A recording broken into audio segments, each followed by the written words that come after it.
की कार्रवाई प्रशासन के द्वारा करवाई जा रही है। एक अवैध मस्जिद जो कि कब्रिस्तान की जमीन पे बनी थी, उसका डिमोलिशन करवाई जा रहा है और जांच के दौरान उसमें आई लव मोहम्मद और इस प्रकार के तमाम झंडे पोस्टर्स भी मिले हैं। किन लोगों के द्वारा इनको रखा गया है, प्रिंट करवाया गया है, इस सब की जानकारी है। बस हैरत इस बात की है कि सेम डे ऑर्डर हुआ और सेम डे कार्रवाई होगी। कम से कम दूसरे पक्ष को सुनने का मौका मिलना था इसमें। मस्जिद का नाम बता दो, मस्जिद का नाम बता दो। मुस्तफा कादरी मस्जिद। आपके पास आजकल कुछ सालों से एक बहुत गलत जो ट्रेंड चलने लगा है, उसमें हमारे संभल के अंदर, संभल सहित उत्तर प्रदेश, हिंदुस्तान के अंदर जो धार्मिक स्थल है, मस्जिद, मदरसा, कब्रिस्तान, ईदगाह और मज़ार को लगातार टारगेट करके जो नुकसान पहुंचाया जा रहा है, उससे हम लोग हताहत हैं कि देश में लगातार दलितों के खिलाफ, आदिवासियों के खिलाफ, मुसलमानों के खिलाफ, ईसाइयों के खिलाफ, माइनॉरिटीज की जो और कम्युनिटीज हैं उनके खिलाफ लगातार एट्रोसिटीज हो रही हैं और सरकार प्रायोजित एट्रोसिटीज हो रही हैं। क्या भारत में मुसलमानों के लिए डर बढ़ रहा है? जी हां, संभल से बकरीद तक हेट क्राइम। आज की रिपोर्ट उसी पर है। नमस्कार दोस्तों, मेरा नाम हैदर अब्बास नकवी है और आप लोग मुझको इस वक्त दा स्वतंत्र पर देख रहे हैं। क्या अपने पैगंबर से मोहब्बत करना अपराध है? क्या आई लव मोहम्मद लिखे पोस्टर रखना किसी कानून का उल्लंघन है? क्या एक हरा झंडा अपने आप किसी को संदेह के घेरे में खड़ा कर देता है? और क्या भारत में एक ऐसा माहौल बन रहा है जहां किसी व्यक्ति की पहचान, उसका नाम, उसकी टोपी, उसकी दाढ़ी या उसका धर्म ही उसे शक की निगाह से देखने के लिए काफ़ी है? ये सवाल अचानक पैदा नहीं हुए। इन सवालों के पीछे है उत्तर प्रदेश के संभल से लेकर हर जगह एक बुलडोज़र, कुछ पोस्टर, एक पुलिस केस और उसके बाद सामने आई दो बड़ी रिपोर्ट। ये पहली रिपोर्ट का दावा है कि अप्रैल 2026 में मुसलमानों के खिलाफ दर्ज नफरत आधारित घटनाओं में 98% बीजेपी या उसके सहयोगी दलों द्वारा शासित राज्यों में हुई। दूसरी रिपोर्ट कहती है कि बकरीद के आसपास सिर्फ 9 दिनों के भीतर देश भर में 46 मुस्लिम विरोधी घटनाएं दर्ज हुई। तो क्या ये सिर्फ अलग अलग घटनाएं हैं या फिर हम किसी बड़े सामाजिक बदलाव के दौर में गुजर रहे हैं? आइए पूरी कहानी समझते हैं। एक मस्जिद जहां पर बुलडोज़र चला और फिर निकला poster I love Mohammad.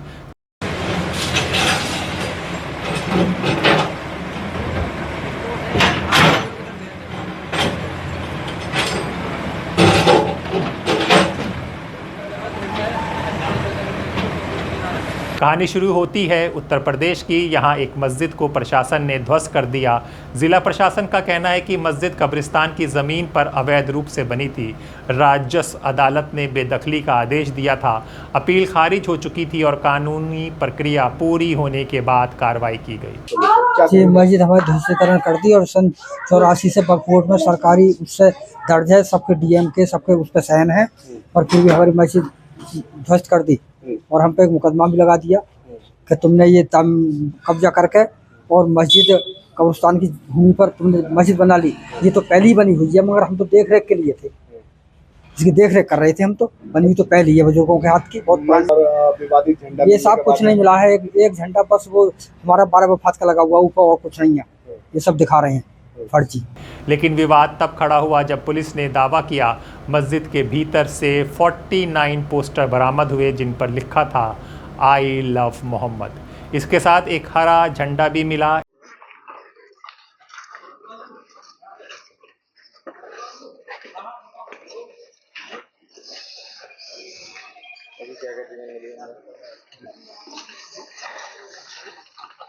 I love Mohammad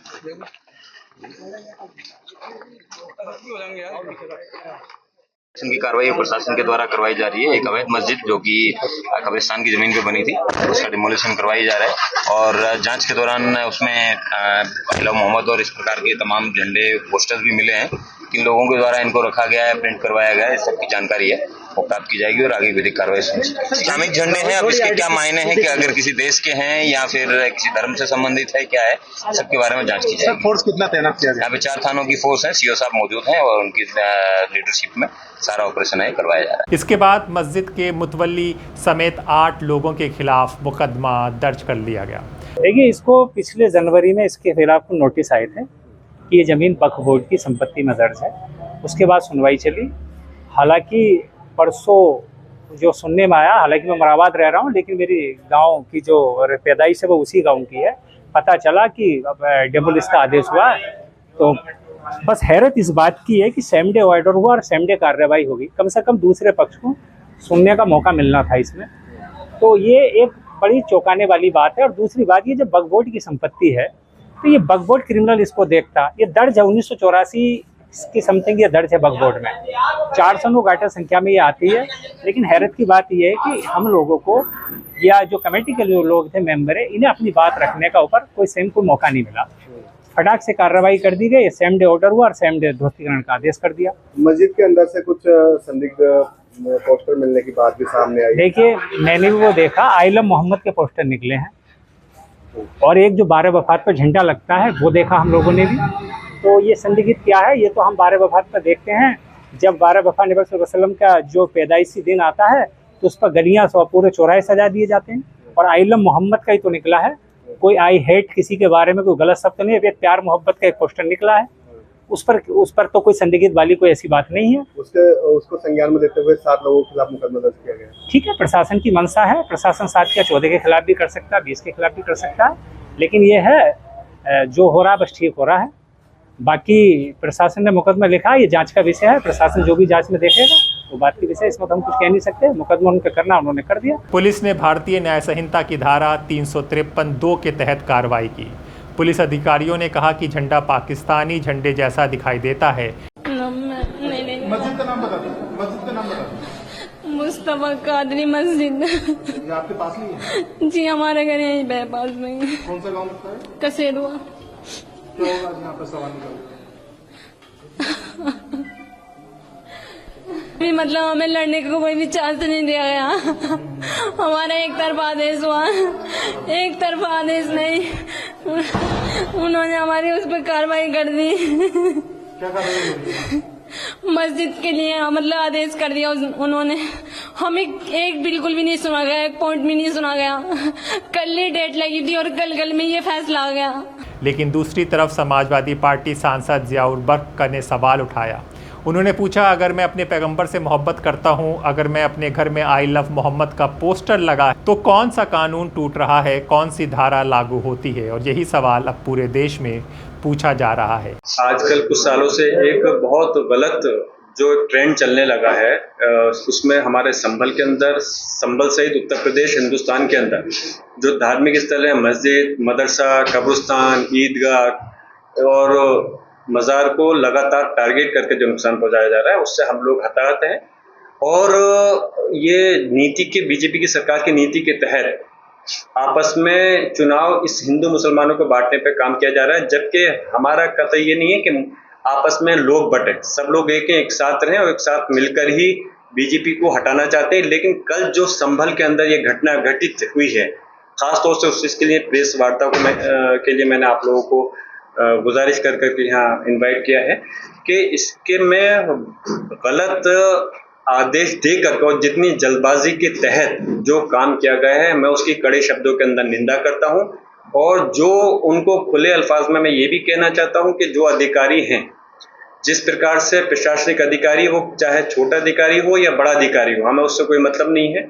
आज जनता का मैं प्रतिनिधि हूं, मुझे संसद के अंदर अगर पहुंचाया है तो मेरा फर्ज बनता है, अगर उन पर जुल्म ज्यादती होगी तो मैं खुलकर आवाज उठाऊंगा और मजबूती के साथ उनकी पैरवी सड़क से, संसद से, कोर्ट तक करूंगा।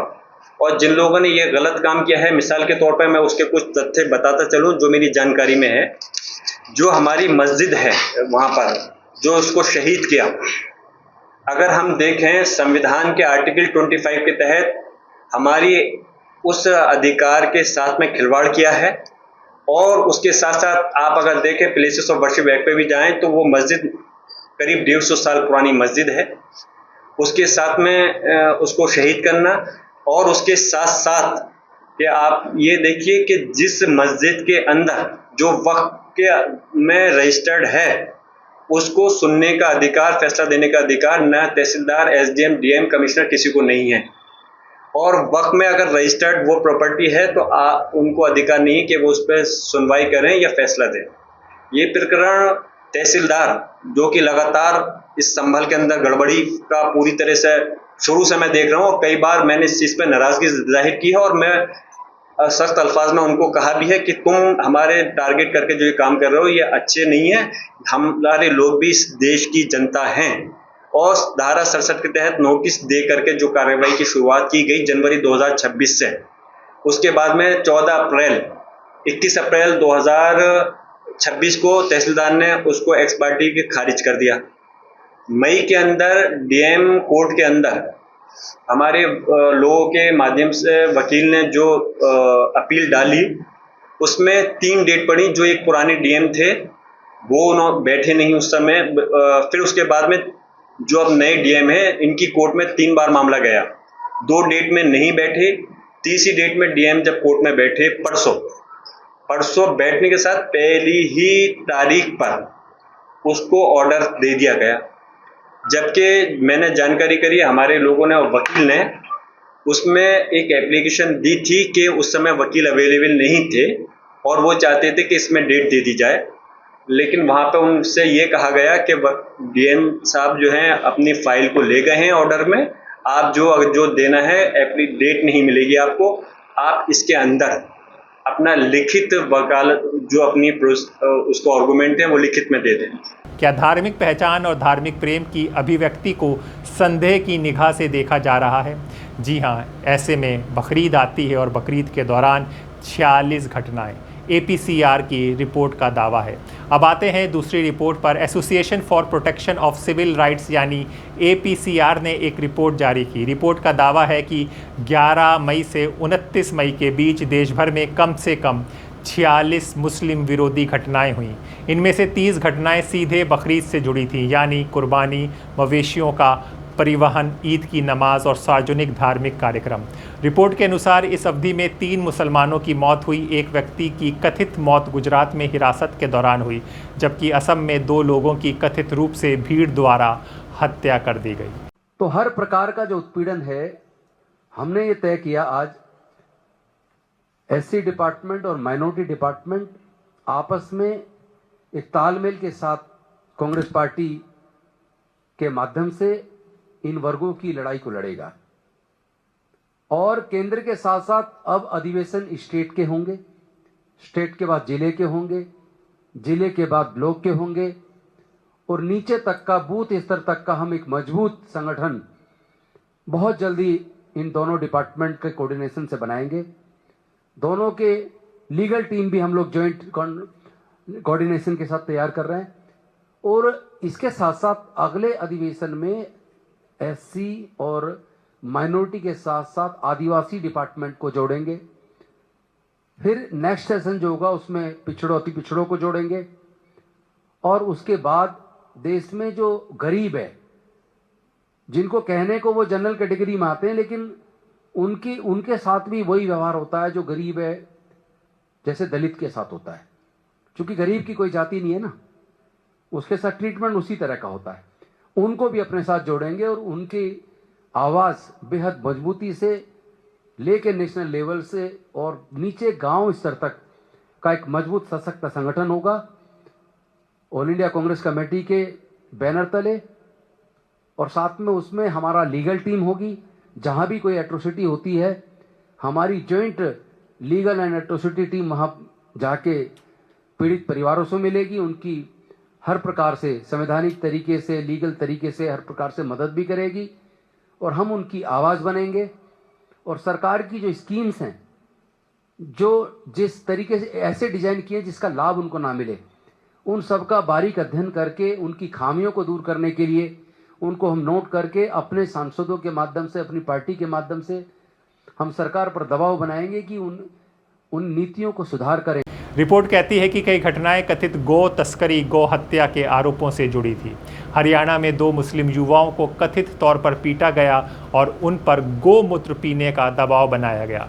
तेलंगाना में एक ट्रक पर हमला किया गया। बाद में पता चला कि ट्रक में पशु नहीं बल्कि प्लाईवुड था। रिपोर्ट का आरोप है कि गौ रक्षा के नाम पर भीड़ की कार्रवाई कई घटनाओं में दिखाई गई।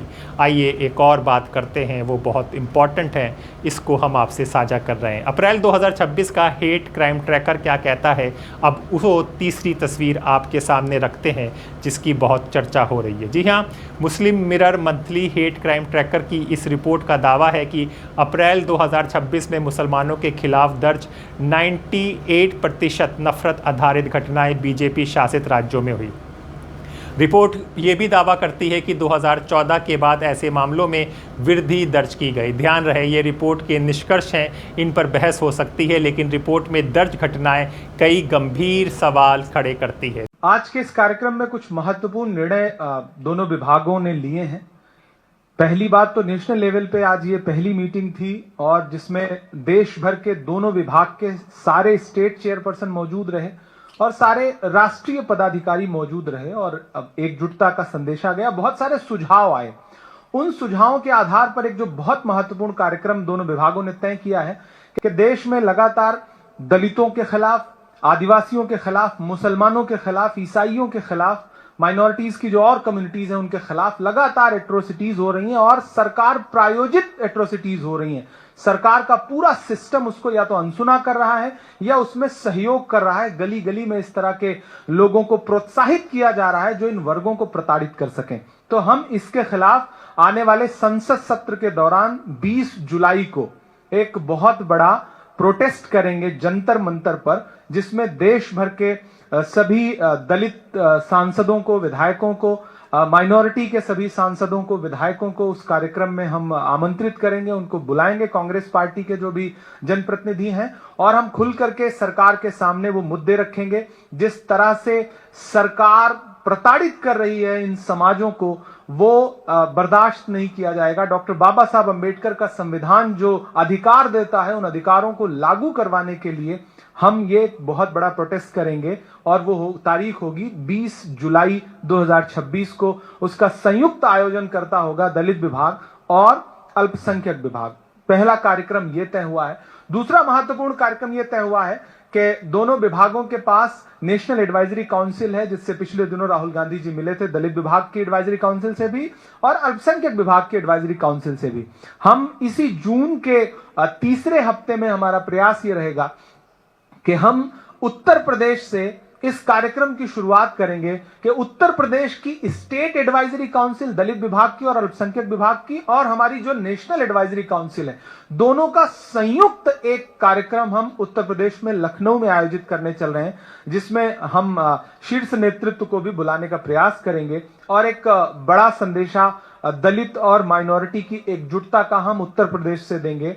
उसके बाद हम बाकी राज्यों में, देश भर में इस कार्यक्रम को लेके जाएंगे और हमारी प्रायोरिटी होगी कि जो अपकमिंग इलेक्शंस वाले स्टेट हैं हम उनमें प्रायोरिटी के साथ करेंगे, बाकी राज्यों तक भी पहुंचेंगे। दिल्ली, महीना अप्रैल का, इलाका तुगलकाबाद का, हनुमान जयंती का जुलूस, कुछ युवक मस्जिद पर चढ़ गए, भगवा झंडा लहराया, वीडियो वायरल हुआ, पुलिस ने हिरासत में लिया, हिंसा नहीं हुई, लेकिन सवाल बचा रह गया, मस्जिदें और धार्मिक जुलूस बार बार विवाद का केंद्र क्यों बन रहे हैं। तेलंगाना, एक मुस्लिम पिता मोहम्मद इकबाल कुरैशी और उनके बेटे मोहम्मद अनस पर हमला हुआ।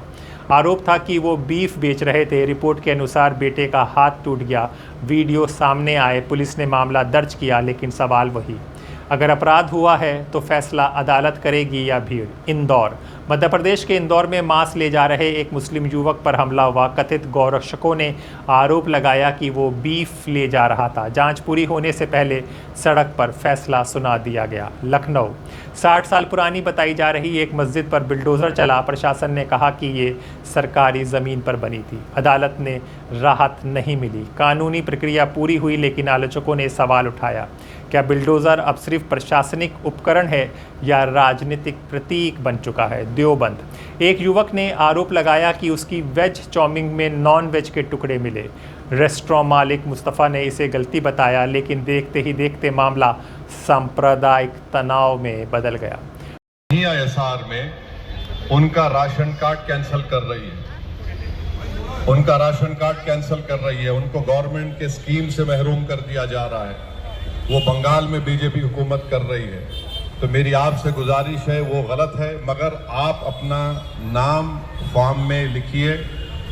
जो मैपिंग हेल्प डेस्क सेंटर पर हुई है उसको देखकर साइन करके 2 फोटो लगाकर, और मिसाल के तौर पर अगर घर में वालिद नहीं है, वालदा है, तो वालिदा अपनी तरफ से वालिद की तरफ से भी साइन करके दे सकती हैं। उसमें लिखना पड़ेगा कि रिश्ता क्या है, कि वो फलां की बीवी है या फलां उनके हस्बैंड लिख सकते हैं कि ये मेरी बीवी है, मैं उनका शौहर हूँ। वो साइन करके रिश्ता लिखना पड़ेगा, ये हमारा रिश्ता है, वो लिखकर आप उनको दीजिए। तो ये बहुत सी अहम बातें हैं।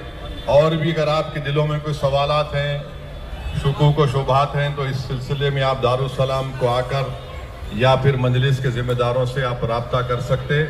ये काम एक ऐप मजलिस ने बनाया है, पूरे मुल्क में किसी सियासी पार्टी ने इस तरह का ऐप नहीं बनाया, जिसमें 2002 की वोटर लिस्ट और 2024 की वोटर लिस्ट दोनों हैं। और पिछले 1.5 महीने से बराबर मजलिस इत्तेहादुल मुस्लिमीन के अरकान वॉलंटियर इस पर काम कर रहे हैं। तो देखिए 25 जून से 24 जुलाई तक SIR होगा, फॉर्म दिया जाएगा, फिर फॉर्म आपसे लिया जाएगा। तो सिर्फ फॉर्म लेकर खुश मत हो जाइए, उसको वापस भी करिए। और जब ड्राफ्ट लिस्ट आएगी उसके बाद से क्या करना है नहीं करना है फिर एक अलग बात है वो, मगर पहला काम हमको ये करना है। तो इसमें मैं तमाम लोगों से अपील कर रहा हूँ, आप मजलिस के जो मुखालिफिन हैं वो अज़ल से मुखालिफिन हैं और आखिर वक्त तक रहेंगे। मैं उनसे भी बोल रहा हूँ कि हमारी मुखालिफत में तुम अपना नाम डालना मत भूलो, हमारे खिलाफ तुम वोट नहीं डाल सकते। फिर तो जितने हमारे मुखालिफिन हैं उनको भी बोल रहा हूँ कि आओ बाबू, अगर आपको कोई मदद होना SIR सिलसिले में, हम बराबर आपको मदद करने के लिए तैयार हैं। मगर ये एक मुश्तरका तौर पर हम तमाम को मेहनत करना है। सिर्फ ये नहीं है कि भाई मेरे घर का हो गया, बाजू वाले से पूछिए, मस्जिद में ऐलान कराइए जुमे की नमाज से पहले, खुतबे से पहले मस्जिद के जिम्मेदारान लोगों को तरगीब दे कि अपने नाम का, अपने वोटर लिस्ट का 2002 से मैपिंग कराए। और मैपिंग कैसे होती है, डॉक्यूमेंट क्या है, अगर SSC का 10th क्लास का सर्टिफिकेट होना तो नीसिमा में दाखिल करिए, कास्ट सर्टिफिकेट है, पेंशन का आपके पास अगर जो पेंशन मिल रहा वो भी सर्टिफिकेट है। तो ये सब चीज़ें का इस्तेमाल करके हमारी पूरी कोशिश ये है कि किसी भी जेन्युइन वोटर का, हकीकी वोटर का नाम SIR से ना मिस हो जाए। मजलिस ये काम सिर्फ वोट को बचाने के लिए नहीं कर रही है, क्योंकि मैं बिहार और बंगाल में देख चुका हूँ किस तरीके से वहाँ पर काम हो। इसमें ट्रांसपोर्ट कारोबारी असगर अली मृत पाए गए। परिवार का आरोप है कि अधिकारियों से विवाद के बाद उन पर दबाव बनाया गया। पुलिस इसे सड़क दुर्घटना बता रही है, जांच जारी है। गाज़ियाबाद चलते हैं। एक धार्मिक जुलूस में कथित लव जिहाद के हिंसक दृश्य दिखाई दिए गए। नकली कटे हुए सिर, खून से रंगे दृश्य, मुस्लिम पहचान वाले पात्र। आलोचकों ने कहा कि इससे नफरत बढ़ती है। जी हाँ, महाराष्ट्र में भी कुछ ऐसे हुआ। एक सभा में दिए गए भाषणों पर विवाद हुआ। रिपोर्ट में आरोप लगाया गया कि मुसलमानों के आर्थिक बहिष्कार और हथियार उठाने जैसी बातें कही गई। इन आरोपों को लेकर बहस और आलोचनाएं दोनों हुई। आखिर असली सवाल क्या है? दोस्तों, ये वीडियो किसी राजनीतिक दल को दोषी ठहराने या किसी समुदाय को पीड़ित साबित करने के लिए नहीं है। ये वीडियो एक सवाल पूछने के लिए है। अगर किसी मुसलमान को अपने त्यौहार मनाने से डर लगे, अगर कोई व्यक्ति अपने धार्मिक प्रतीकों को लेकर आशंकित हो, अगर कानून से पहले भीड़ फैसला सुनाने लगे, तो क्या हमें रुक कर सोचना नहीं चाहिए? साथ ही अगर प्रशासन कहता है कि कार्रवाई कानून के तहत हुई, तो क्या उसके पास हर कदम का पारदर्शी और समान मानदंड किया होना चाहिए? लोकतंत्र की सबसे बड़ी ताकत सिर्फ चुनाव नहीं होती दोस्तों। लोकतंत्र की सबसे बड़ी ताकत भरोसा होता है। वो भरोसा कि कानून सबके लिए बराबर है। वो भरोसा कि किसी नागरिक की पहचान उसे कम या ज़्यादा भारतीय नहीं बनाती। वो भरोसा कि न्याय भीड़ नहीं बल्कि अदालत तय करेगी।